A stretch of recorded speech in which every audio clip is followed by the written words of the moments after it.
Students, कैसे हो आप सब। उम्मीद है आप सब अच्छे होंगे। बच्चों, क्लास 10th में मैथ्स में हमने 2 चैप्टर किए थे, chapter number 1 and chapter number 2। आज से स्टार्ट करेंगे चैप्टर नंबर 3, जिसका क्या नाम है, pair of linear equation in 2 variables. देखो क्या होता है ये चैप्टर, ये फर्स्ट वीडियो है, ठीक है। जरा ध्यान से देखना, ये जो नाम लिखा हुआ है आपका pair of linear equation in 2 variable, इसमें मैं एक्सरसाइज, इस वीडियो में एक्सरसाइज 3.1 से पहले का जितना कॉन्सेप्ट है, यानी इंट्रोडक्शन का पार्ट, वो कराऊंगा, ठीक है। तो सुनते जाओ। सबसे पहले ना देखो, चैप्टर का नाम है pair of linear equation in 2 variable. तो पहले आप इतने को समझो, क्या लिखा हुआ है, लीनियर इक्वेशन इन 2 वेरिएबल्स। इसका क्या मतलब है? तो बच्चों देखो, लीनियर इक्वेशन इन 2 वेरिएबल्स का मतलब है एक ऐसी इक्वेशन जो इस फॉर्मेट में लिखी है, ax + by = c, ऐसे लिखी हुई है। अब इसका क्या मतलब है, तो जरा आप ध्यान से देखो, मुझे ये बताओ, यहाँ पे अगर मैं आपसे एक सवाल पूछता हूँ a, b और c क्या है, तो आप बोलोगे a, b और c एक कांस्टेंट नंबर है। क्या है? कांस्टेंट टर्म्स, जैसे पॉलिनोमियल्स में होता था, ठीक है। अब मैं कहता हूँ ये जो x है और ये जो y है, तो मुझे बताओ x और y, क्या इनकी वैल्यूज हमें ज्यादातर पता रहती है क्या? मतलब x और y की वैल्यू तो मैं निकालता हूँ ना, पहले से पता रहती है क्या? नहीं। तो मैंने कहा इनकी वैल्यूज मुझे पता है, लेकिन इनकी तो नहीं पता, इनकी मैं निकालता हूँ। तो इनकी जो वैल्यू है ना, वो वेरिएबल होती है, यानी ये क्या होते हैं, वेरिएबल्स। पता है ना आपको, x, y, z ये सब क्या होते हैं, वेरिएबल्स। अब मैंने कहा एक बात बताओ, इस एक इक्वेशन में कितने वेरिएबल्स हैं? तो आपने कहा एक x है, एक y है। तो मैंने कहा वेरिएबल्स है तो, लेकिन कितने वेरिएबल्स हैं? 2। अब मुझे एक बात का और जवाब दो कि ये जो आपके पास इक्वेशन है ना, इस इक्वेशन की डिग्री क्या है? तो आप बोलते हो डिग्री जो होती है ना, वो होती है वेरिएबल की हाईएस्ट पावर। क्या होती है? वेरिएबल की हाईएस्ट पावर। अब मुझे एक बात का जवाब देना, वेरिएबल की हाईएस्ट पावर का ये मतलब नहीं है कि ये क्या लिखा हुआ है, ये लिखा है ax + by = c। अब मैंने कहा x की पावर क्या है, 1, y की पावर भी क्या है, 1। तो मैंने कहा वेरिएबल की हाईएस्ट पावर भी तो 1 ही है, और तो कुछ है नहीं। तो मैंने कहा इस इक्वेशन की जो डिग्री है वो कितनी आ गई, 1। और याद करो बच्चों, पॉलिनोमियल्स में मैंने तुम्हें सिखाया था कि जिस इक्वेशन की डिग्री 1 होती है, क्या मैं उसे लीनियर कहता हूँ? क्या बोलता हूँ मैं उसको? लीनियर। तो क्या मैं इसे लीनियर कह सकता हूँ? हाँ है ना, ठीक है। अब मैंने कहा अगर मैं इन सबको कंबाइन करके एक साथ लिखूं, तो मैंने कहा क्योंकि इसकी डिग्री 1 थी, तो डिग्री 1 की वजह से क्या आ गया, लीनियर। अब मैंने कहा ये एक तरह की इक्वेशन ही तो है। कैसे इक्वेशन है? मैंने कहा something plus something = something, equation ही तो है। तो लीनियर इक्वेशन देखो यहाँ पे इक्वल का साइन आ गया ना, इसलिए इक्वेशन, लीनियर इक्वेशन इन। अब मैंने कहा इसमें कितने वेरिएबल्स हैं? तो आपने कहा कितने वेरिएबल्स हैं बताओ जरा? 2, एक x है, क्या है, y। तो लीनियर इक्वेशन तो है, लेकिन कितने वेरिएबल्स वाला? 2 वेरिएबल्स वाला। तो समझ में आया लीनियर इक्वेशन इन 2 वेरिएबल का मतलब? लीनियर इक्वेशन इन 2 वेरिएबल का मतलब है एक ऐसी इक्वेशन जिसकी डिग्री 1 हो और जिसमें 2 वेरिएबल्स हो। तो क्या नाम हो गया, लीनियर इक्वेशन इन 2 वेरिएबल्स, ठीक है। अब देखना, ये तो बेसिक था कि भाई होता क्या है लीनियर इक्वेशन इन 2 वेरिएबल। अब देखना, मैंने कहा अगर मैं कोई लीनियर इक्वेशन लिखता हूं तो ax + by = c, ऐसे लिख दिया मैंने, ठीक है। अब मुझे एक बात का जवाब देना, यहाँ पे आपको क्या क्या पता होना चाहिए। तो मैंने कहा यहाँ पे जो a है ना, a और b, ये 0 नहीं हो सकते। a और b क्या नहीं हो सकते, 0। मैं आपको बताऊँ ऐसा क्यों। एक बात बताओ, मान लो a 0 हो गया, तो मैंने कहा 0 × x + by = c। तो मैंने कहा ये पूरा टर्म हो गया 0, तो यहाँ बचा by = c। अब मैंने कहा अब आप इस इक्वेशन को देखो और मुझे ये बताओ यहाँ पे कितने टर्म्स हैं। तो आपने कहा देखो टर्म्स तो 2 हैं। अच्छा ये बताओ ना, यहाँ पे कितने वेरिएबल्स हैं, इसमें कितने वेरिएबल्स हैं? तो आपने कहा वेरिएबल्स, एक मिनट रुको, ये रहा। तो इसमें कितने वेरिएबल्स हो गए, 1। लेकिन बच्चों जो चैप्टर का नाम है वो क्या है, लीनियर इक्वेशन तो होनी चाहिए, लेकिन कितने वेरिएबल्स वाला, 2। लेकिन यहाँ पे कितने हैं, 1। तो मैंने कहा होने चाहिए 2 वेरिएबल, है 1 वेरिएबल। यानी जैसे ही मैंने a को 0 रखा तो कितने वेरिएबल की इक्वेशन बन गई, 1। लेकिन मुझे पढ़नी जो इक्वेशन है वो उसमें कितने होनी चाहिए, 2। सेम ऐसा ही अगर मैंने b को 0 कर दिया, तो ax + by = c। b क्या हो गया, 0।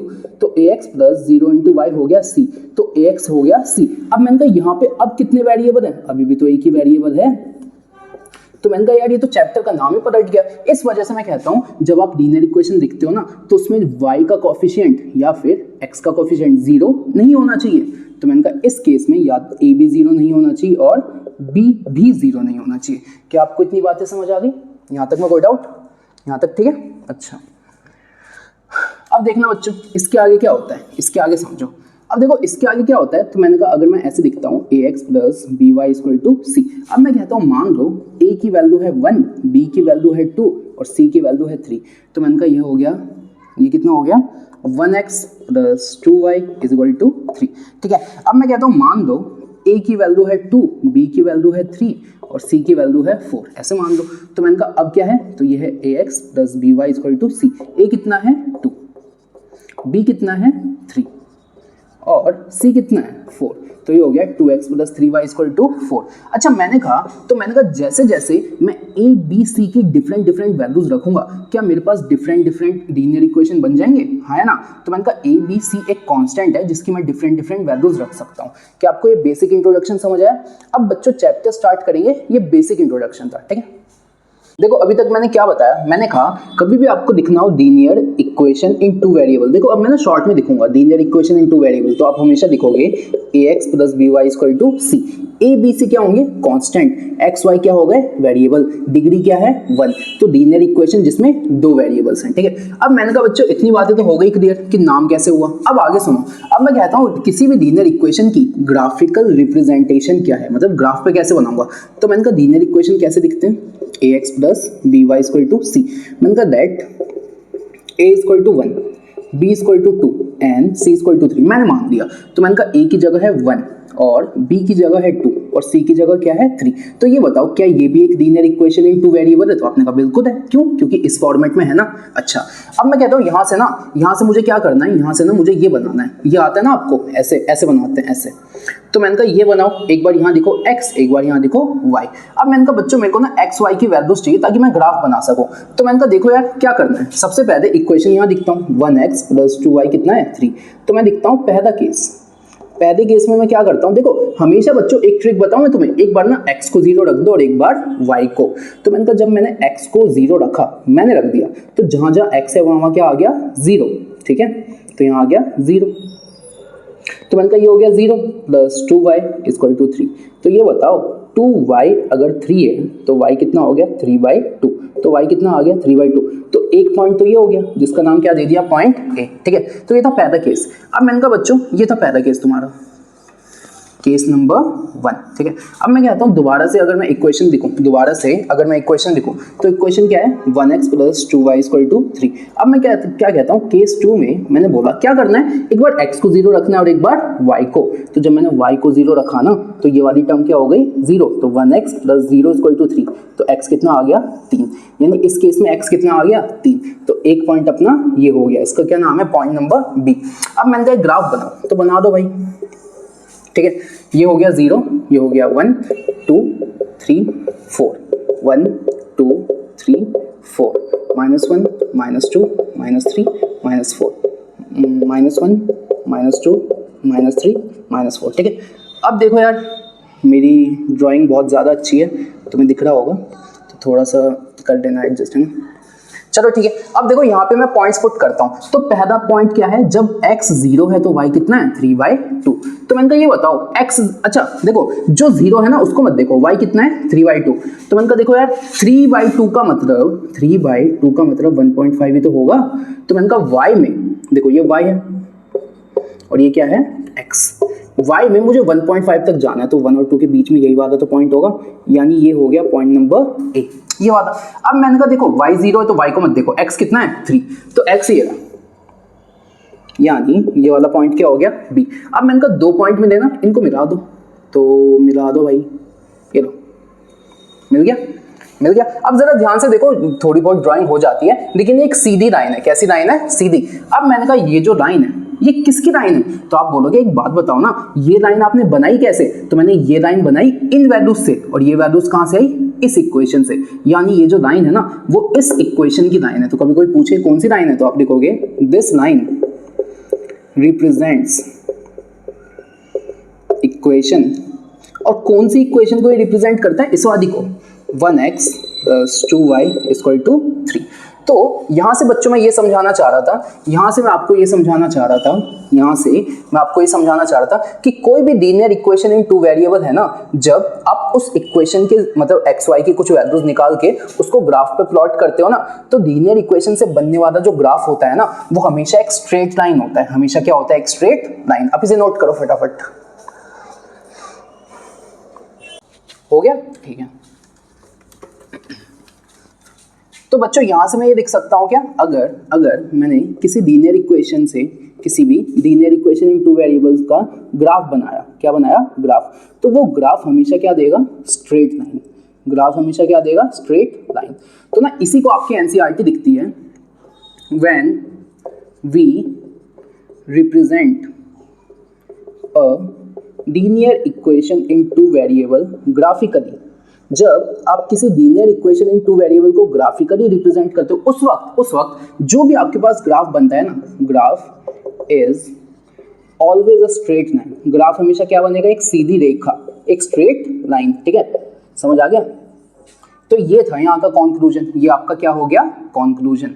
तो बच्चों अभी तक मैंने क्या क्या समझाया? मैंने कहा linear equation in two variable का क्या मतलब होता है? Linear equation in two variables में जब मैं उससे एक इक्वेशन बना के एक्स वाई की कुछ वैल्यूज निकाल के उसको ग्राफ पे प्लॉट करता हूं, तो मैंने कहा linear equation in two variable को जब भी मैं ग्राफ पे प्लॉट करूंगा मुझे हमेशा एक स्ट्रेट लाइन मिलेगी। समझ आया? इसे नोट करो।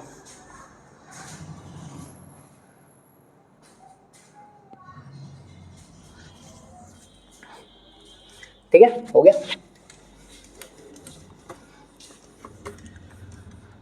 अब बच्चों देखो, जो नेक्स्ट है ना, उसके बाद मुझे ये पढ़ना है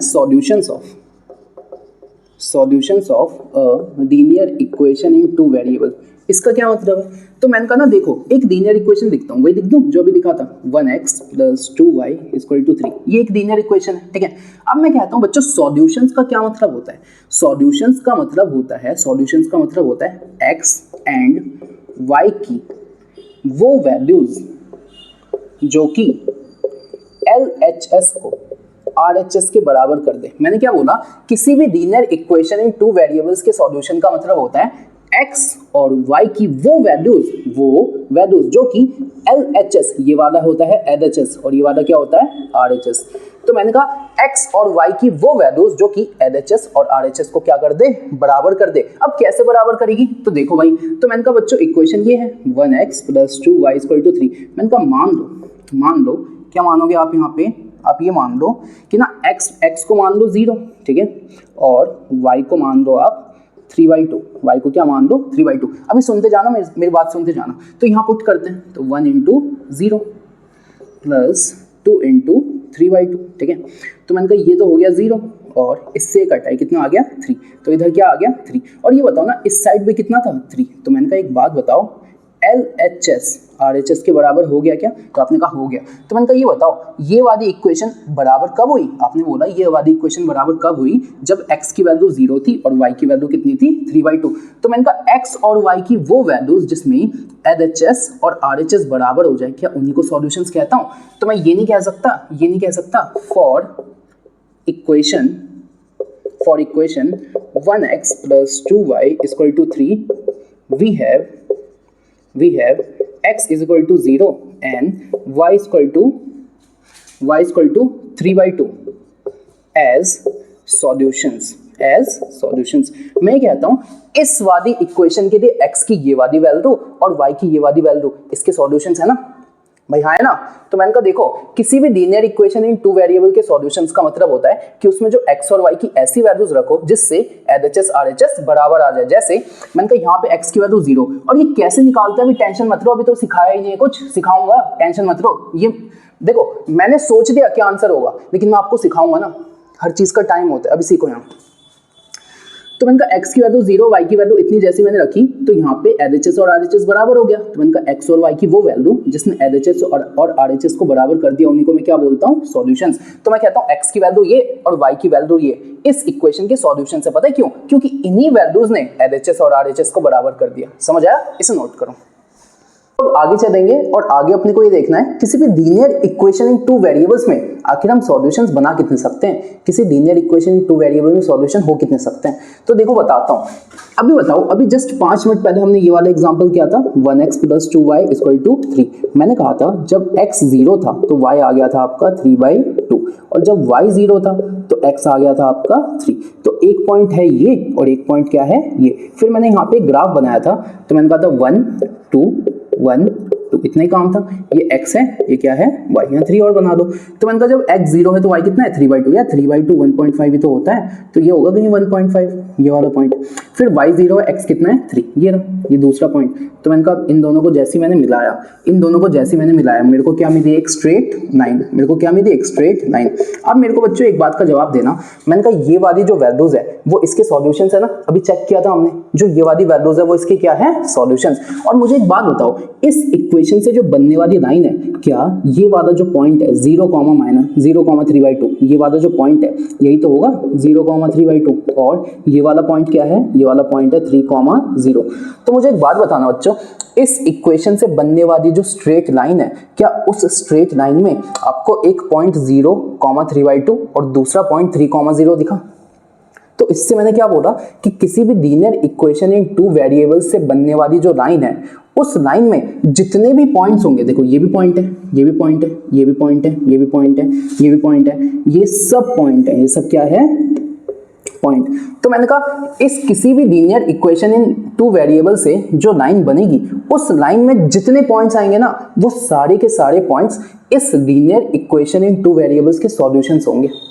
समझे आप मैं क्या कह रहा हूं? मैंने कहा कि अगर इससे एक लाइन बनती जिसमें सिर्फ 4 पॉइंट्स होते, कितने पॉइंट्स होते, 4, तो इसके 4 सॉल्यूशंस हो सकते हैं। कितने हो सकते हैं, 4। लेकिन मैंने कहा इससे तो एक बहुत बड़ी लाइन बनी, और यार इसमें तो इनफाइनाइट पॉइंट्स होंगे। कितने पॉइंट होंगे इसमें, इनफाइनाइट पॉइंट्स। तो मुझे एक बात का जवाब दो, मैंने कहा जब इसमें इनफाइनाइट पॉइंट्स होंगे तो क्या इसके सॉल्यूशन भी इनफाइनाइट्स नहीं होंगे?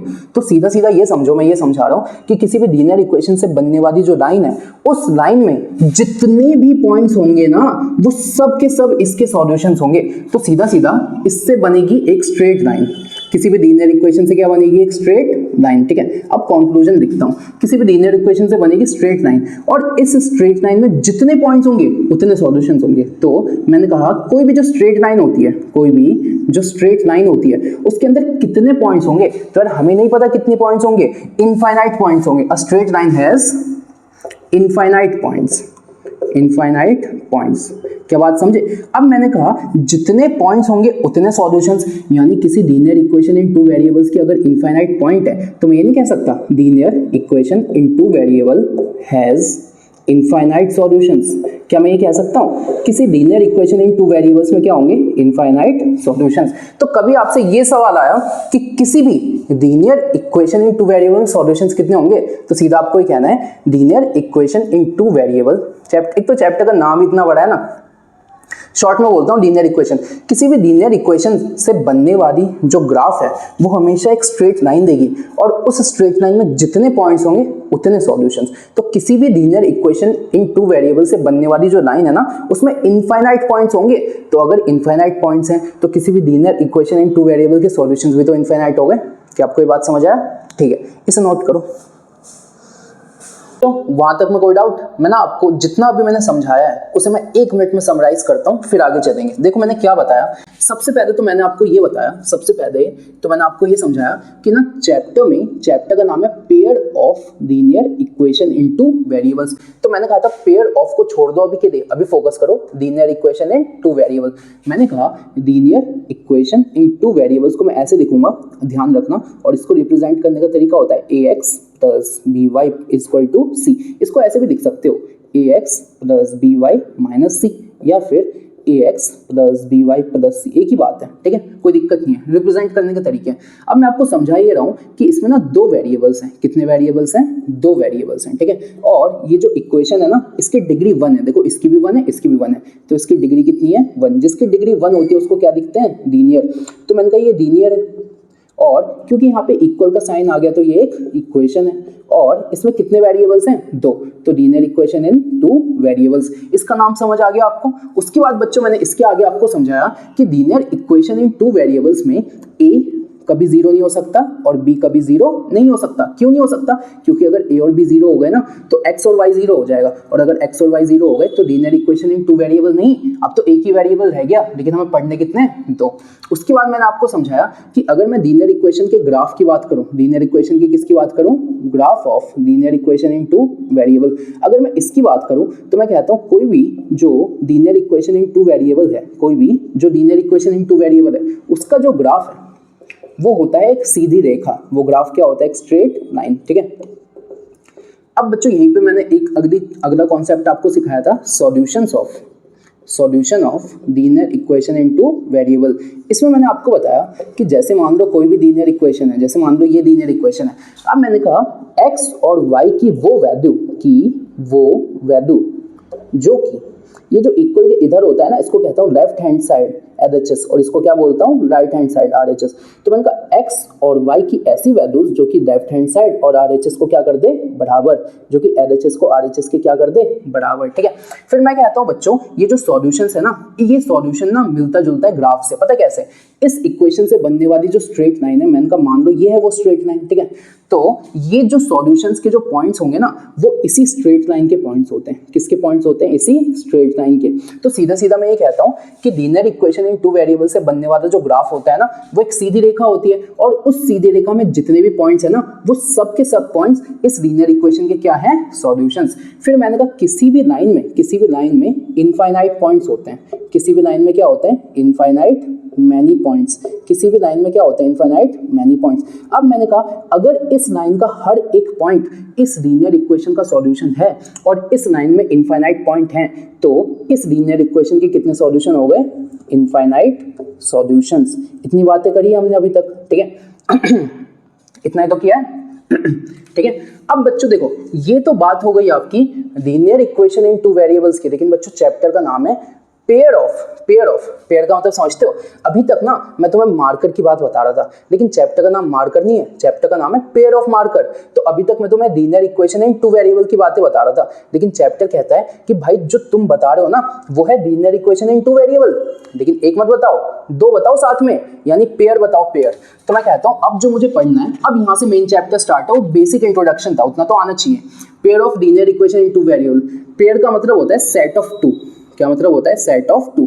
तो मुझे ना दो चाहिए, क्या चाहिए? Linear equation in two variable. तो set of two linear equation in two variable. तो मैंने कहा जो फर्स्ट लीनियर इक्वेशन है, first linear equation in two variable, वो हो गया a1x plus b1y plus c1 is equal to 0।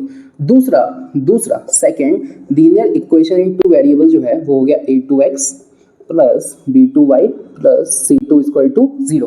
अब मैंने कहा एक बात बताओ, ये भी linear equation in two variable है, ये भी linear equation in two variable है, और ये साथ में लिखे ना, साथ में लिखे हैं, तो यानी इस बार ये क्या लिखाऊं? इस बार मैंने क्या लिखा है? इनका ना पेयर लिखा है। तो ना इस बार मैंने linear equation in two variables का पेयर लिखा है। तो जो चैप्टर है ना आपसे ये कहता है कि linear equation in two variables को पेयर में पढ़ो। समझ आया आपको? तो अभी तक तो मैं एक की बात कर रहा था, लेकिन पहले बेसिक तो समझाना पड़ता है यहाँ तक आने के लिए।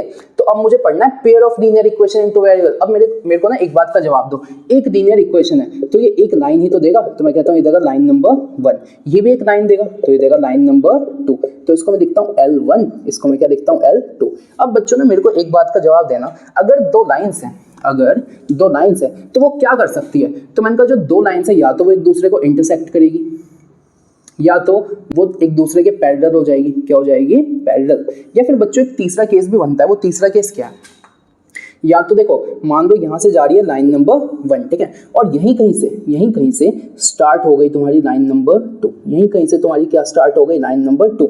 सेम ऐसा है। मैंने कहा देखो मार्कर दिख रहा है, मार्कर, तो मैंने कहा ये जा रहा है एक मार्कर, मैंने कहा दो लाइन है, दो लाइन तो आपस में या तो काट सकती है, या तो पैरेलल हो सकती है, या फिर हो सकता है कि एक मार्कर और दूसरा मार्कर। अब देखो ना, अगर ये मार्कर तुम्हें दिख रहा है समझ जाना बस, ये मार्कर तुम्हें दिख रहा है तो इसका ये वाला कोना नहीं दिख रहा जहां से मैं लिख पाऊंगा। क्यों? क्योंकि इसके पीछे छुप गया। तो मैंने कहा एक मार्कर खत्म नहीं हुआ लेकिन दूसरा शुरू हो गया, तो ना ये दोनों एक दूसरे के ऊपर कोइंसाइड कर गए। ठीक है, तो मैं कहता हूं सबसे पहले या तो आप इसको इंटरसेक्टिंग बोलोगे, या तो दो लाइंस आपस में क्या करेगी? इंटरसेक्ट, या तो दो लाइंस आपस में क्या हो जाएगी?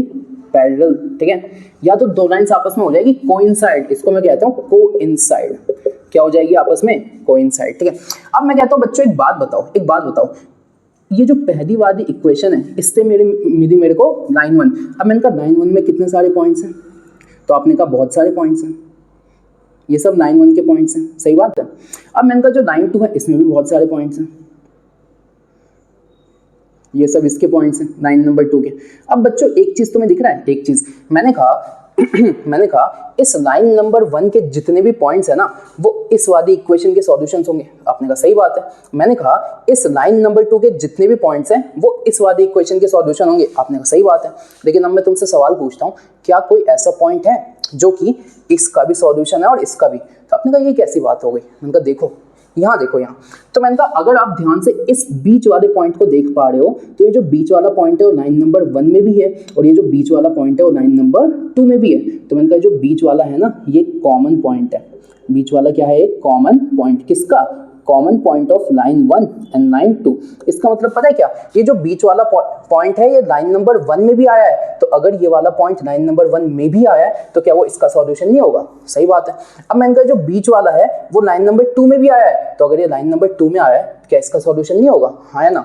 तो मैंने कहा जब भी दो लाइंस है ना तो जो उनका कॉमन पॉइंट होगा वो दोनों का सॉल्यूशन होगा। तो common point of L1 and L2 will be solution of both linear equation. Solution of both linear equation. तो आज से बच्चों मेरे को याद रखना है, कभी भी मुझे पेयर ऑफ लीनियर इक्वेशन का सॉल्यूशन चाहिए तो मैं हमेशा कॉमन पॉइंट ढूंढूंगा बस। अब मैंने कहा ये बताओ इस इंटरसेक्टिंग में कितने कॉमन पॉइंट है? मैंने कहा एक कॉमन पॉइंट है। कितने कॉमन पॉइंट हैं? एक। तो अगर एक कॉमन पॉइंट है तो एक ही तो सॉल्यूशन होगा, और अगर एक ही सॉल्यूशन है तो दूसरा नहीं होगा, तो इसको मैं कहता हूँ यूनिक सॉल्यूशन। इसको मैं क्या बोलता हूँ? Unique solution. अब मैंने कहा क्या यहाँ पे कोई कॉमन पॉइंट है? नहीं। तो मैंने कहा अगर कोई कॉमन पॉइंट ही नहीं है, अगर कोई कॉमन पॉइंट ही नहीं है तो क्या कोई सॉल्यूशन होगा? तो ये है नो सॉल्यूशन। यहाँ कोई सॉल्यूशन है क्या? कोई सॉल्यूशन नहीं है ना, कोई समाधान ही नहीं है। अब मैंने कहा यहाँ देखो यहाँ, तो मैंने कहा बच्चों ये बताओ यहाँ से पहली लाइन जा रही है, यहाँ से दूसरी लाइन जा रही है। मैंने कहा एक बात बताओ, मैंने कहा पहली लाइन ऐसी जा रही है और दूसरी भी ऐसी जा रही है ना। ये ड्राइंग जो है ना, ड्राइंग ये बर्बाद कर देगी। देखो ये है फर्स्ट लाइन, ठीक है, और इसी के ऊपर से जा रही है सेकंड लाइन। इसी के ऊपर से कहाँ जा रही है? Second line. तो मैंने कहा एक बात बताओ, पहली लाइन भी यही है, दूसरी भी यही है, तो मैंने कहा क्या इनमें जितने भी पॉइंट्स हैं सब कॉमन पॉइंट्स नहीं होंगे? भाई हाँ है ना। देखो जरा ध्यान से समझो, मैंने बोला पहली लाइन भी यही है, दूसरी भी यही है, तो मैंने कहा देखो ना अगर ये दोनों एक दूसरे से चिपके हुए हैं तो हर एक पॉइंट कॉमन है ना इन दोनों का। अरे हाँ है ना, बिल्कुल वही बात है। तो मैंने कहा इसमें हर पॉइंट कॉमन होगा, इसमें हर पॉइंट क्या होगा? कॉमन। अब याद करो किसी एक लाइन में कितने पॉइंट्स होते हैं? Infinite point. तो अगर इनमें हर पॉइंट कॉमन है और एक लाइन में इनफाइनाइट पॉइंट होते हैं तो क्या इसमें इनफाइनाइट कॉमन पॉइंट्स आ गए? तो मैंने कहा इस केस में कितने कॉमन पॉइंट आ गए? Infinitely many common points. क्या मैं ऐसे कह सकता हूं? अब मैंने कहा इतने सारे कॉमन पॉइंट आ गए तो जितने कॉमन पॉइंट होते उतने तो सॉल्यूशन होंगे। तो इस केस में अगर इनफाइनाइट कॉमन पॉइंट है तो इसमें सॉल्यूशन भी कितने हो गए? Infinitely many solutions. Infinitely many solutions, ठीक है। अब बच्चों देखो दो चीजें और होती है, एक को कहता हूं मैं कंसिस्टेंट और एक को मैं कहता हूं इनकंसिस्टेंट। ये क्या होता है? किसी भी pair of linear equation in two variable में अगर आपको सॉल्यूशन मिल गया, भले एक मिल रहा या बहुत सारे मिले, अगर सॉल्यूशन मिल गया तो उसे बोलोगे हाँ ये कंसिस्टेंट है, इट इज गुड। लेकिन अगर सॉल्यूशन मिला ही नहीं, इट इज इनकंसिस्टेंट। समझे? तो मैंने कहा एक बात बताओ, यहाँ पे आप बोलोगे भैया देखो यहाँ एक सॉल्यूशन है। मेरे भाई एक सॉल्यूशन मिला, लेकिन मिला तो मैंने कहा जहां सॉल्यूशन मिल जाता है उसे मैं कहता हूं कंसिस्टेंट। क्या बोलता हूं? कंसिस्टेंट। लेकिन जहां सॉल्यूशन नहीं मिलता उसे कहता हूं इनकंसिस्टेंट। तो क्या यहां कोई सॉल्यूशन है? नहीं, तो इसको मैं क्या बोलूंगा? इनकंसिस्टेंट, ठीक है। लेकिन आप एक बात बताओ, क्या यहां सॉल्यूशन मिला? तो आपने कहा भैया ये तो बहुत सारे सॉल्यूशन मिले। तो भाई कोई बात नहीं, हमें सॉल्यूशंस मिला ना, कम से कम एक सॉल्यूशन मिले तब भी कंसिस्टेंट, ज्यादा से ज्यादा कितने भी मिले लेकिन सॉल्यूशन तो है ना। तो अगर यहाँ पे सॉल्यूशंस मिल गया तो ये वाला भी क्या हो गया? कंसिस्टेंट। ये वाला भी क्या हो गया? कंसिस्टेंट। तो क्या आपको इतनी बातें समझ आई? मैंने आपको ये समझाया pair of linear equation in two variable का मतलब होता है कि linear equation in two variables का एक पेयर बनाओ, साथ में लिखो। उसके बाद मैंने कहा पहली इक्वेशन एक लाइन देगी, ये दूसरी लाइन देगी।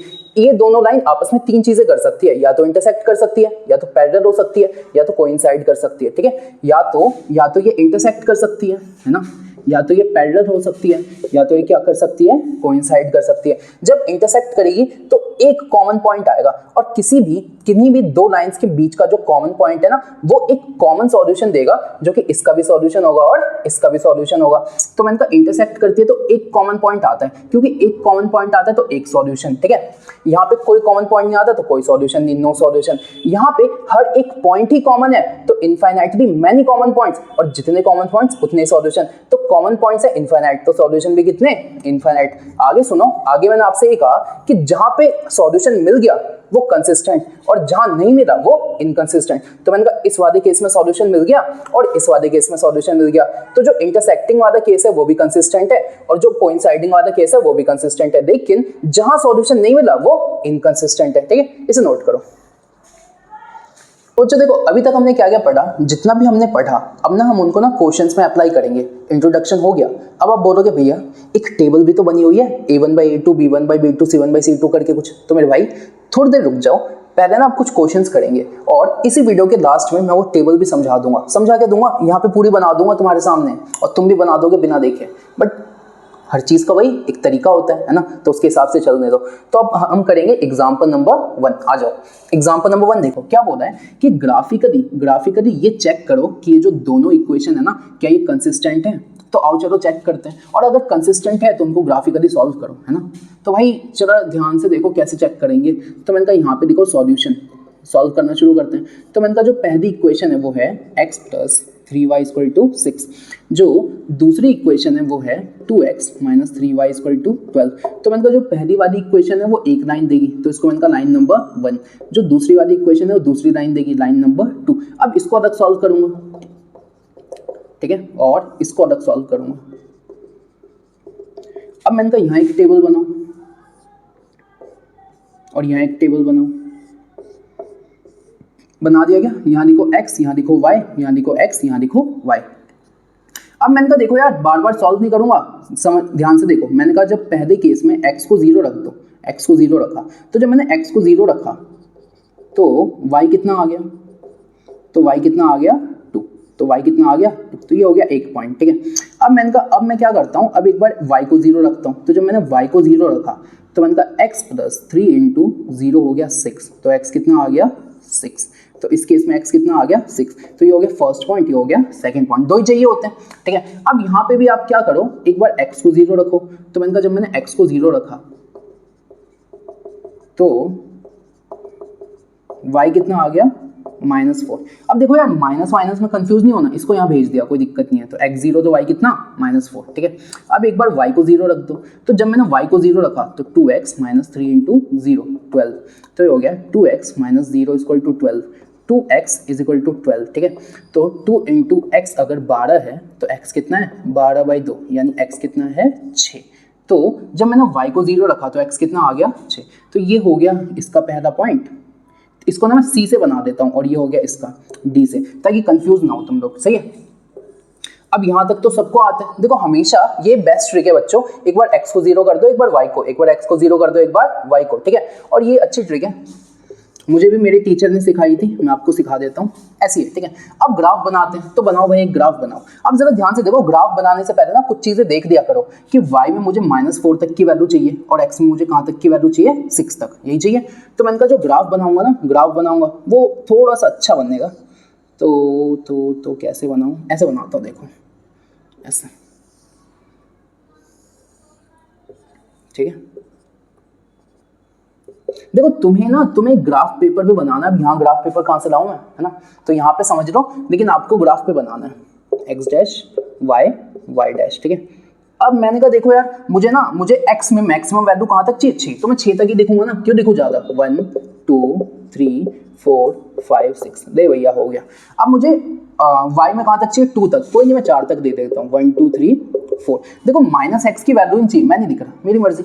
अब मैंने कहा देखो अब मैं क्या बोलूँ, y में कहाँ तक चाहिए -4 तक, तो -1 -2 -3 -4, ठीक है। ये है -3 और ये है तुम्हारा -1, ठीक है, यहाँ तक, ठीक है। अब मैंने कहा पहला पॉइंट क्या है, x 0 है y 2 है। तो मैंने तुम्हें सिखाया जो 0 है उसे मत देखो, y कितना है 2, तो y 2 ये रहा।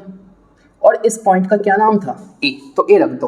फिर मैंने कहा जब x 6 है तो y 0 है, तो जो 0 है उसे नहीं देखना, x कितना है 6, ये रहा x 6, ये पॉइंट क्या था b। तो मैंने कहा इस इक्वेशन से 2 पॉइंट मिले, वो 2 पॉइंट बना दिए, अब बस इन 2 पॉइंट को मिला दो। तो देखना देखना ध्यान से, ठीक है। अब देखो यार ये स्ट्रेट लाइन नहीं है, लेकिन मान लो ये स्ट्रेट लाइन ही है, ठीक है। तो ये हो गया पहली लाइन, ये पहली लाइन हो गई, ठीक है। अब मैंने कहा इसको देखो, इसको अब मैंने कहा जब x 0 है तो y कितना है -4, तो y -4 ये रहा, इसका क्या नाम था c।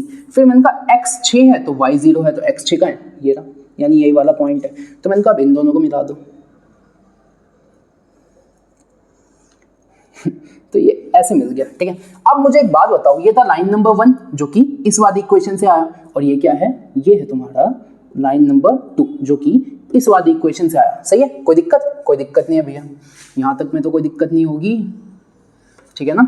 चलो अब देखो, मैंने कहा ये था लाइन नंबर 1, ये है लाइन नंबर 1 और ये क्या है लाइन नंबर 2। कोई दिक्कत है? कोई दिक्कत नहीं। अब मैंने कहा बच्चों एक बात बताओ, मुझे ना इसका सॉल्यूशन चाहिए, मुझे इसको सॉल्व करना है, तो मुझे इसका सॉल्यूशन चाहिए। अब याद करो मैंने क्या बताया था, 2 लीनियर इक्वेशन से 2 लाइन बनेगी, 2 लाइन मिल गया। अब इन 2 लाइन में जितने कॉमन पॉइंट होंगे उतने सॉल्यूशन। तो मैंने कहा देखो ये कॉमन पॉइंट दिख रहा है, दोनों यहाँ पे कटे हैं ना, ये कॉमन पॉइंट है। और ये कॉमन पॉइंट था क्या, तो यहाँ पे x की वैल्यू थी 6 और इस लाइन पे y की वैल्यू कितनी है 0। तो मैंने कहा यही हो गया आपका सॉल्यूशन, ये आपका क्या हो गया सॉल्यूशन। अब मैंने कहा एक बात बताओ, 6,0 तो जो पहला वाला होता है वो x होता है, दूसरा वाला क्या होता है y। तो मैं ये नहीं कह सकता x की वैल्यू आ गई 6 और y की वैल्यू क्या आ गई 0, तो यही तो हो गया सॉल्यूशन, ये क्या हो गया सॉल्यूशन। तो बस हो गया पहला क्वेश्चन सॉल्व। पहले क्वेश्चन में कुछ नहीं करना था, सबसे पहले तो चेक करना था। तो चेक अभी तुम चेक कैसे करोगे, बात करेंगे उसकी, बात करेंगे कैसे चेक करोगे। सबसे पहले ना आपको कुछ नहीं करना था, आपको इसको ग्राफिकली सॉल्व करना था। तो आपने इसको ग्राफिकली सॉल्व किया, यहाँ दिखा, ये वैल्यूज निकाली, ग्राफ प्लॉट किया, ये रहा कॉमन पॉइंट, जो कॉमन पॉइंट है वही सॉल्यूशन है। समझ आया? तो ये पहला क्वेश्चन था। अब बच्चों आगे चलेंगे, एग्जाम्पल नंबर 2 देखेंगे। इसमें क्या बोल रहा है कि ना आपके पास दो, देखो क्वेश्चन बोर्ड थोड़ा छोटा है तो पूरा क्वेश्चन नहीं लिखा, आप समझ लो ध्यान से, बुक से पढ़ लेना। ये है कि दो आपके पास pair of linear equation in 2 variable है ना, तो 2 लीनियर इक्वेशन है। अब आपको ये बताना है, चेक करो ग्राफिकली, इसे तो ग्राफ समझाया इतनी देर से, चेक करो कि क्या इसके नो सॉल्यूशन है, यूनिक सॉल्यूशन है, या फिर इनफाइनाइटली मैनी सॉल्यूशंस है। तो चेक करने का क्या तरीका है, लेकिन चेक करने का तरीका तो है, लेकिन आपको ग्राफ से चेक करना है। तो ग्राफ से कैसे चेक करोगे, तो मैंने कहा देखो फर्स्ट लाइन क्या है, फर्स्ट लाइन है 5x - 8y + 1 = 0। सेकेंड लाइन क्या है, सेकेंड लाइन है 3x - 24/5 + 3/5 = 0। यही है ना। अब देखो ध्यान से, तो मैंने कहा यहाँ पे देखो, यहाँ पे मैं ये बनाता हूँ, तो मैंने कहा यहाँ पे x, यहाँ पे y, ठीक है। अब मैंने कहा एक बार x को 0 करो, तो मैंने कहा जब x 0 है तो 5x - 8y + 1 0 था, तो x हो गया 0 + 1 = 0, -8y, ये प्लस इधर जाके माइनस, इससे ये कटा, y कितना आ गया 1/8, तो y कितना आ गया 1/8, ठीक है। अब मैंने कहा एक बार x 0 था, एक बार किसको 0 कर दो y को। तो जब आपने एक बार y को 0 किया, अब क्या करो, तो मैंने कहा वापस इक्वेशन देखो, 5x - 8y + 1 = 0, ये वाला पार्ट क्या हो गया 0, क्या बचा 5x + 1 = 0, ये उधर गया, 5x = -1, तो x कितना आ गया -1/5, यहाँ देखो, ठीक है, -1/5, ठीक है। अब देखना ध्यान से, इसको देखो, मैंने कहा सबसे पहले ना ये 5 हटा दो, 5 मुझे दिक्कत करता है, तो ना मैं इस पूरे को इधर भी और इधर भी कितने से मल्टीप्लाई कर दूं 5 से, तो 5 की मल्टीप्लाई इससे भी होगी, 5 की मल्टीप्लाई इससे भी होगी और 5 की मल्टीप्लाई इससे भी होगी। तो मैंने कहा जब 5 की 3 से होगी तो 5 3 = 15, माइनस है तो माइनस, 24/5 की जब 5 से होगी ना तो इससे ही कट जाएगा, तो मैं सीधा ये लिख दूं, 24 बच गया इधर, ठीक है, और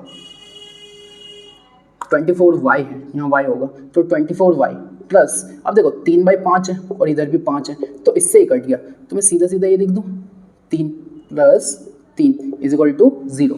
तो मैंने कहा ये आ गई अपनी सेकंड इक्वेशन। अब मैंने कहा यहाँ से कुछ कॉमन ले सकता हूँ, तो मैंने कहा देखो 3 सब में है, तो जब मैं 3 कॉमन लूंगा तो यहाँ से बचेगा 5x, यहाँ से बचेगा 8 और यहाँ से क्या बचेगा 1। अब मैंने कहा इसको मैं ऐसे भी तो लिख सकता हूँ, 3 ना इस पूरे से मल्टीप्लाई में, तो उधर जाके क्या हो गया डिवाइड में, और 0 से कुछ भी डिवाइड होता है आंसर क्या है 0। तो 5x माइनस 8y प्लस 1 क्या आ गया 0। तो असल में ध्यान से देखो बच्चों, जब हमने सेकंड इक्वेशन को थोड़ा सा सिंप्लीफाई किया तो सेकंड इक्वेशन और फर्स्ट इक्वेशन सेम नहीं आ गई। 5x minus 8y plus 1 equal to 0, 5x minus 8y plus 1 equal to 0। समझ आया?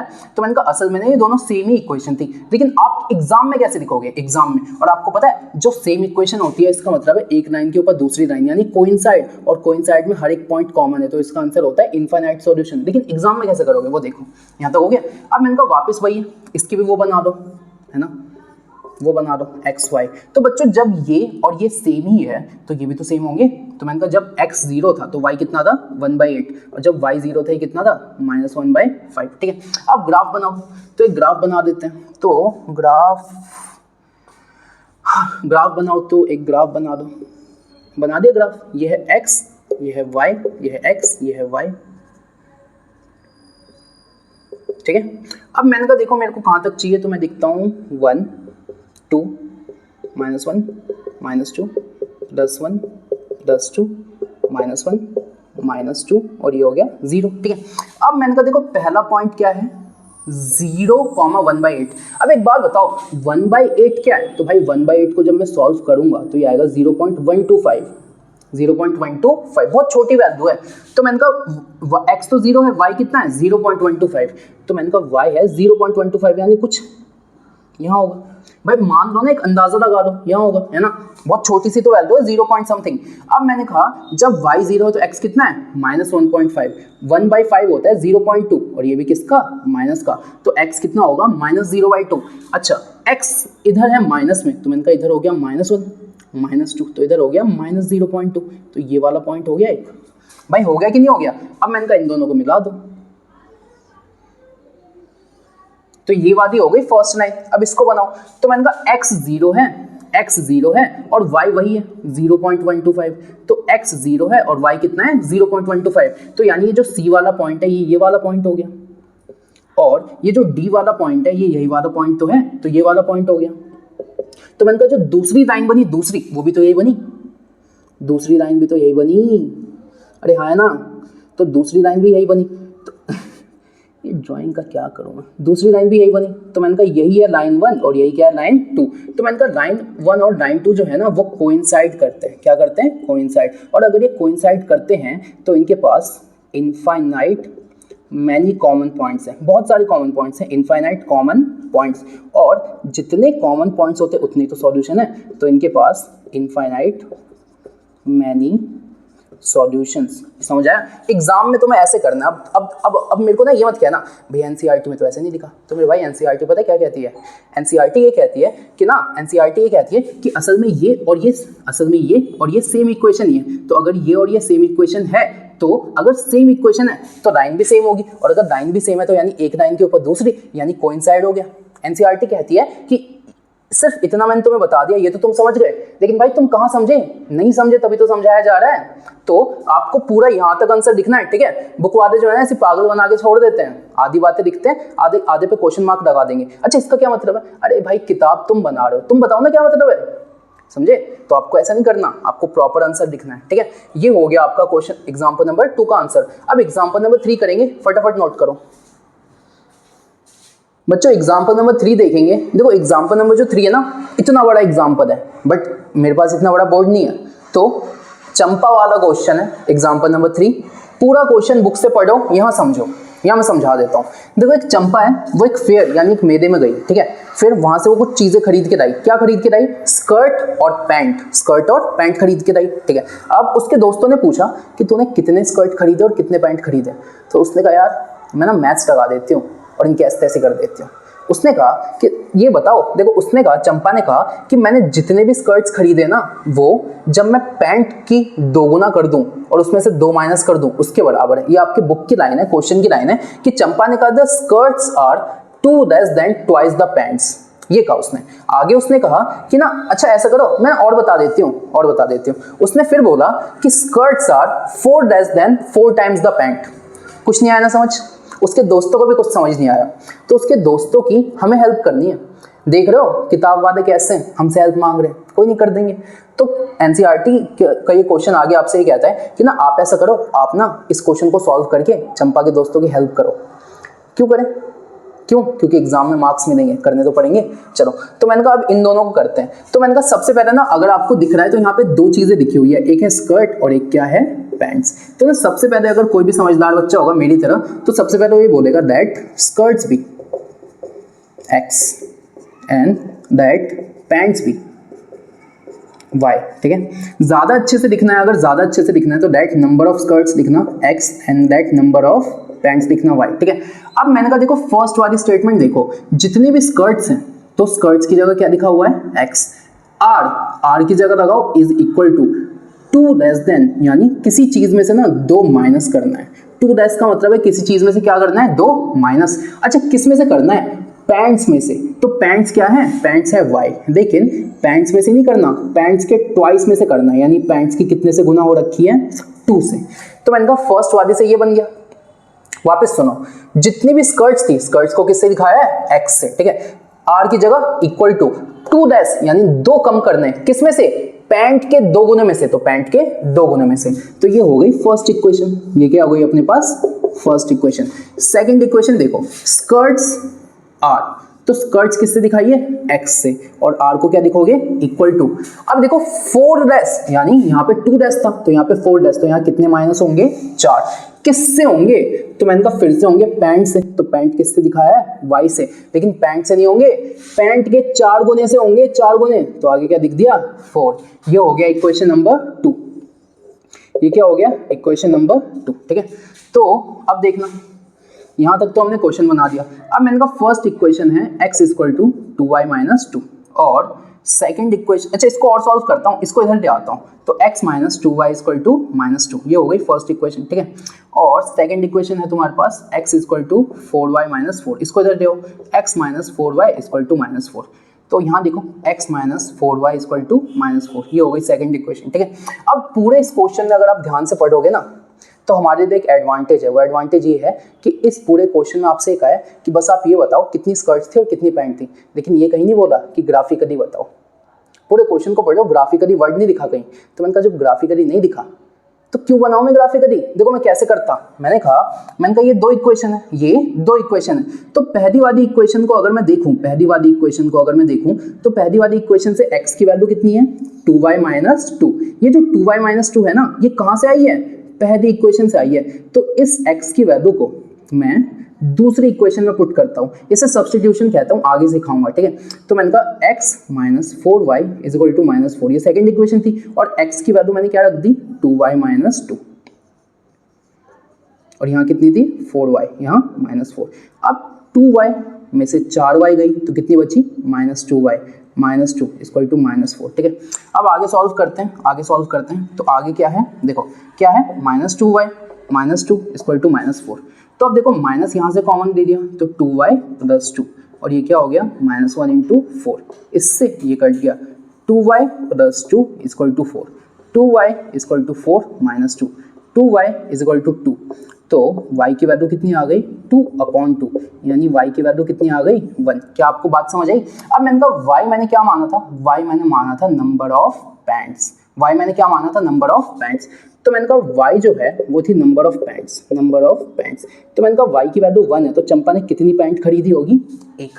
अब अगर उसने पैंट इतनी खरीदी तो स्कर्ट कितनी खरीदी होगी। तो मैंने कहा ये देखो, ये पहली वाली इक्वेशन याद है तुम्हें, x equal to 2y minus 2, यहाँ देखो x is equal to 2y minus 2। ठीक है, अब y की वैल्यू कितनी है, 1, तो 2 इंटू 1 माइनस 2, तो x इक्वल टू 2 माइनस 2, यानी x कितनी है, 0। तो x क्या था, x था नंबर ऑफ स्कर्ट्स। तो बताओ जरा नंबर ऑफ स्कर्ट्स कितनी है, नंबर ऑफ स्कर्ट्स कितनी है, तो नंबर ऑफ स्कर्ट्स कितनी है, 0। तो असल में पता है क्या हुआ, चंपा मेले में गई, चंपा मेले में गई और उसने सिर्फ एक पैंट खरीदा, और उसने अपने दोस्तों की ऐसी ऐसी तैसी करी ना, ऐसी ऐसी तैसी करी कि ना दोस्त बता ही नहीं पाए कि बेचारी ने स्कर्ट ही नहीं खरीदा, एक पैंट खरीद के आई और हमारी ऐसी तैसी कर दी। देख रहे हो मैथ्स का कमाल। तो ऐसे करना था इस क्वेश्चन को, सिंपल है, 2 इक्वेशन बनाओ। देखो मैं दोबारा समझा दूं, अगर कंफ्यूज हो रहे हो तो दोबारा बता देता हूं कैसे सॉल्व किया है। ठीक है, तो इक्वेशन तो बना दी ना तुम लोगों ने, यहीं से दिक्कत होगी, यहीं से दिक्कत होगी। एक बार और देख लो जिसे समझ नहीं आया, जैसे आ गया बहुत अच्छी बात है। तो देखो स्कर्ट्स को x दिखा है और पैंट को y। यहाँ लिखता हूँ, स्कर्ट्स को मैंने क्या माना है, स्कर्ट्स को मैंने माना है x और पैंट्स को मैंने क्या माना है y। ठीक है, तो एक बार और देख लो जिसको समझ नहीं आया। पहली इक्वेशन थी x equal to 2y minus 2 और दूसरी इक्वेशन थी x equal to 4y minus 4। ठीक है, अब मैंने कहा ये जो x की ये वाली वैल्यू है ना, ये वाली, ये फर्स्ट इक्वेशन थी और ये कैसी थी, सेकंड इक्वेशन। तो इस पूरी वैल्यू को मैंने यहाँ पे रख दिया x की जगह। तो x की जगह मैं आगे से क्या लिख दूँ, 2y माइनस 2, यहाँ क्या है 4y माइनस 4। अब 4y को इधर ले आया तो 2y minus 4y minus 2 equal to minus 4। 2 में से 4 गए माइनस 2y। अब इस माइनस 2 को उधर ले जाओ तो ये हो गया माइनस 4 प्लस 2, तो minus 2y is equal to minus 2। तो y की वैल्यू कितनी आ गई, 1। जब y की वैल्यू 1 आ गई, इसके बाद मैंने क्या किया, इस वाली में रख दिया। तो put y equal to 1 in first equation, और फर्स्ट इक्वेशन क्या थी, x equal to 2y minus 2, x equal to 2y minus 2। अब x नहीं पता, y कितना है, 2 इंटू 1 माइनस 2, तो x हो गया 2 माइनस 2, 2 में से 2 हो गया तो x कितना आ गया, 0। अच्छा ये बताओ x क्या था, स्कर्ट, और x है 0, तो स्कर्ट कितनी हो गई, 0। ये क्या था, 1, तो पैंट हो गई 1। समझे? तो आप ऐसे कर लो वैसे कर लो, कोई बात नहीं है। सबसे पहले हमने 2 इक्वेशन बनाई, 2 इक्वेशन को सॉल्व किया, तो हमने कहा स्कर्ट है 0, पैंट्स है 1। फटाफट नोट करो।